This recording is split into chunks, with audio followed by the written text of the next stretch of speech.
और तीसरी पोजीशन पर बीजेपी के ब्रह्मानंद नेताम 7,117 वोट।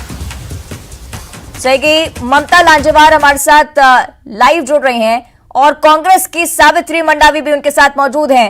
ममता, जरा बात कीजिए और रिएक्शन उनका इन तमाम नतीजों पर।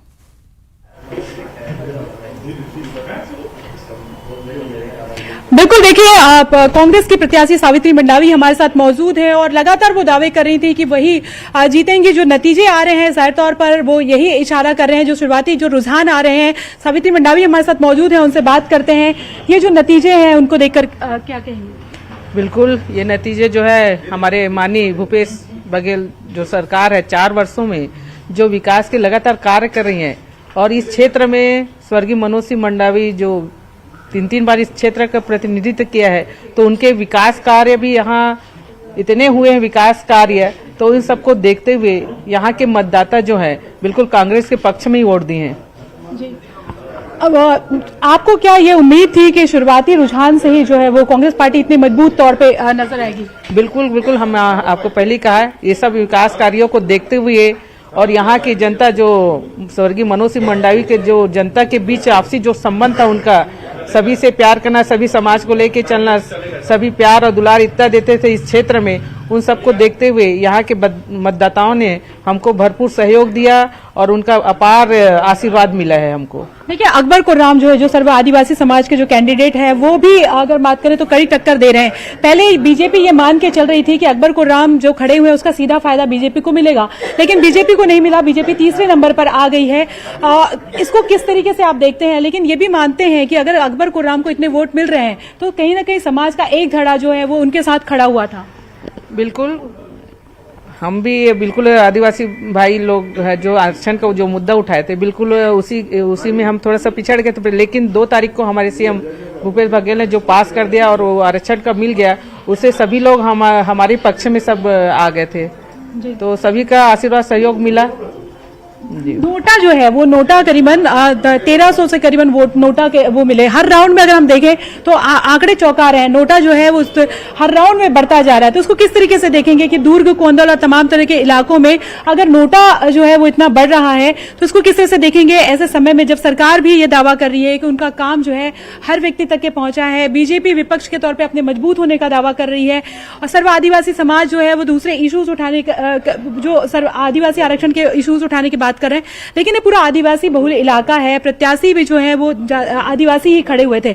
नोटा के जो आंकड़े उसको किस तरह से देखते हैं? आपको नहीं लगता कि कांग्रेस पार्टी को भी एक आत्मविश्लेषण करने की जरूरत है? नहीं, देखो, कई दूर अंदर गांव में चले जाओ तो कई ऐसे लोग रहते हैं जिनको थोड़ा सा समझ नहीं रहता, कई बुजुर्ग रहते हैं, कई रहते हैं उनको डाल देते हैं, तो इसमें लेकिन वो चिन्ह पहचानते हैं। हाँ, बिल्कुल चिन्ह नहीं, बिल्कुल कई ऐसे रहते हैं, तो उसको मैं ज्यादा वो नहीं ले रही उसमें। हाँ, लेकिन चैलेंजिंग है आपको लगता है नोटा भी? हाँ, देखेंगे इसको आने वाले उसमें चुनाव में, बिल्कुल। जी। अच्छा, ये बताइए कि जो एक इशू बना था ब्रह्मानंद नेताम का कि जो गैंग रेप के वो उनको आरोपी बताया गया था और झारखंड की पुलिस भी जो है वो यहाँ पर पहुंची हुई थी। आपको लगता है कि इसका एक बड़ा फायदा कांग्रेस पार्टी को मिला है? महिला वोटर्स का फायदा आपको मिला होगा जीत में?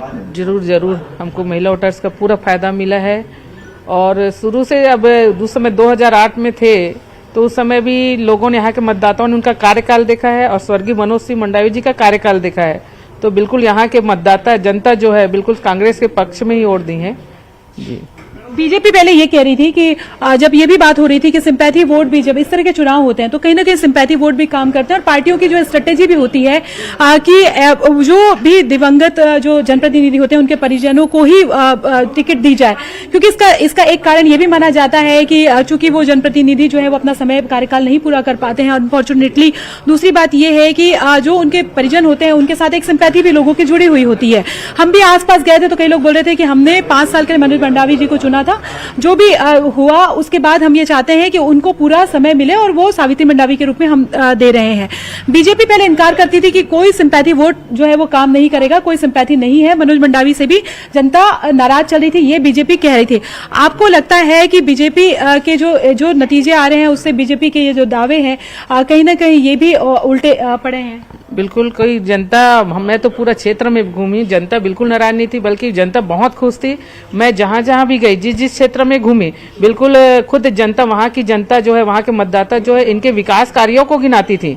मेरे को पूछना भी नहीं पड़ता था, तो नाराज तो बिल्कुल नहीं थे। हाँ, बिल्कुल विकास कार्य, हम बिल्कुल भूपेश बघेल जो विकास कार्य किए हैं और स्वर्गीय मनोज सिंह जो विकास कार्य किए हैं और प्लस सिंपैथी हमको मिला है, बिल्कुल मतदाता जो है यहाँ के बिल्कुल आशीर्वाद सहयोग दिए हमको। एक बार अपने कैमरा पर्सन से दिखाऊंगी कि वो टीवी स्क्रीन की तरफ देखें और लगातार न्यूज 18 जो है जिस तरीके से पल पल की खबरें पहुंचा रहा है, सबसे पहले हम आप तक के खबरें पहुंचाने की कोशिश कर रहे हैं और आप देखेंगे कि हम सीधे आपको दिखा रहे हैं। और सावित्री मंडावी भी जो है, जो कांग्रेस की प्रत्याशी है, वो भी लगातार न्यूज 18 पर नजर टिकाए हुए थी और हमें हमारे साथ मौजूद है, लेकिन वो लगातार यहाँ पर अपडेट दे रही थी। और जब हम पहले दिन से, जब से हम ग्राउंड रिपोर्ट ले रहे थे, तब से हम बता रहे थे कि कांग्रेस जो है वो किस तरीके से मजबूती के साथ जो है वो एक उम्मीद ये दिख रही है, जो वोटर से बात करने के बाद की जो है वो नतीजे जो है वो कांग्रेस के पक्ष में आ सकते हैं। शुरुआती रुझान से हम लगातार देख रहे हैं कि एक बार अभी, हालांकि जल्दबाजी होगी कुछ भी कहना, लेकिन शुरुआती रुझान से जो हम देख रहे हैं वो कहीं ना कहीं न्यूज 18 की जो खबर है उसकी पुष्टि करते हैं। और न्यूज 18 को आप देख सकते हैं कि भरोसा किस तरीके से है और लगातार हम जिस तरीके से नंबर 1 की पोजीशन पे भी है और वो भरोसा लगातार बरकरार है। हम देख रहे हैं कि सावित्री मंडावी भी जो है लगातार न्यूज 18 देख रही थी। एक बार फिर से हम उनके पास में लौटते हैं और बात करते हैं।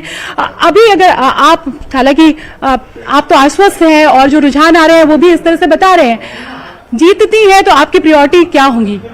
बिल्कुल, जितने के बाद जो स्वर्गीय मनोज सिंह मंडावी के जो अधूरे सपने हैं और उन्होंने जो इस भानु प्रतापपुर विधानसभा क्षेत्र के विकास के लिए जो सपने देखे थे, उन सपनों को पूरा करना और विकास के लगातार कार्य करना, ये सब को लेकर मैं जनता के बीच जाऊंगी। जी, आप ब्रह्मानंद नेताम पर जब वो आरोप लगे थे तो कांग्रेस ने उसको मुद्दा तो बनाया ही था, लेकिन बीजेपी वो उसको विक्टिम कार्ड की तरह खेलना चाह रही थी। आपको लगता है कि वो फेल हो गया? तीसरे नंबर पर ब्रह्मानंद नेताम आ रहे हैं। शुरुआती तौर पे तो ये लग रहा था कि कांग्रेस बीजेपी के बीच में जो है वो टक्कर है और फिर उसके बाद अकबर कुर्राम जो है वो कहीं आते हैं, लेकिन अब जो दिख रहा है कि पहले कांग्रेस है, फिर अकबर कुर्राम है, फिर बीजेपी है।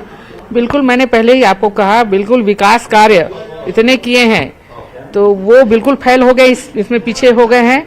हम बिल्कुल इस विकास कार्यों में बिल्कुल आगे हैं और बिल्कुल वहाँ के मतदाता जो है हमको बिल्कुल सहयोग और आशीर्वाद दिए हैं और बिल्कुल कांग्रेस के पक्ष में सभी ने वोट दिया है। वोटिंग हुई, उसके बाद में आप हाहा लद्दी गई हुई थी और वहाँ पर बंजारी माता के आपने दर्शन किए, हम आपके साथ थे, आप काफी इमोशनल भी हो गई थी और आपने कहा था कि जब भी चुनाव होते थे तो उसके बाद मनोज मंडावी वहाँ पर पहुंचते थे। बिल्कुल, हमेशा जब भी चुनाव होते थे वो जरूर वहां जाते थे माता बंजारी के दर्शन करने, तो उसी को मैं भी वहां बिल्कुल वोटिंग के बाद बिल्कुल माता रानी के, बंजारी माता के दर्शन करने हाँ लद्दी गई थी। इमोशनल काफी हो गई थी आप? बिल्कुल बिल्कुल, अभी भी आप काफी इमोशनल नजर आ रही हैं। बिल्कुल, स्वाभाविक है, उनकी कमी आज बिल्कुल खल रही है जी। क्या याद आ रहा है? सब वही मैं आपको बताया कि हमेशा उनके साथ, हमेशा जब भी वोटिंग करने जाती थी तो हमेशा मेरे साथ रहते थे, दोनों वोट डालने जाते थे, पर उस समय नज़ारा कुछ अलग ही था, हमारे बीच नहीं रहे ये, उनकी कमी खल रही थी, बहुत याद आ रहे थे उस समय। पिछली बार जो नतीजे आए थे तब का कुछ क्या वाकया याद आ रहा है आपको, जब नतीजे आपके पक्ष में है और उस समय भी जब नतीजे आ रहे थे तो क्या कुछ याद आ रहा है आपको? बिल्कुल बिल्कुल, उस समय के नजरिए लेके उस समय जो खुशी का माहौल, जो जीत था, अब इस समय का जो जीत है तो इनकी कमी, खुशी भी है और एक दुख की घड़ी भी है, तो बिल्कुल उस समय तक खुशी था, इस समय थोड़ा सा बीच हमारे दुख की घड़ी भी है, उनके साथ नहीं रहे, हमारे साथ नहीं है ये, तो उनकी कमी खलेगी मेरे को। ये उनको समर्पित करेंगे अपनी जीत?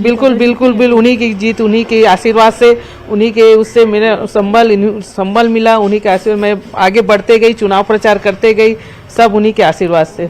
एक बड़ी जिम्मेदारी आपके ऊपर आ गई थी, क्योंकि आपको अगर बात करें तो पॉलिटिकली आप बहुत ज्यादा एक्टिव नहीं थी। ममता, कई सारी ऐसी चीजें होती हैं जिनका जिक्र करना चुनाव में बहुत ज्यादा इंपॉर्टेंट भी हो जाता है, क्योंकि बीजेपी की तरफ से सिंपैथी वोट का आरोप जरूर है, लेकिन बेहद ही मार्मिक क्षण सावित्री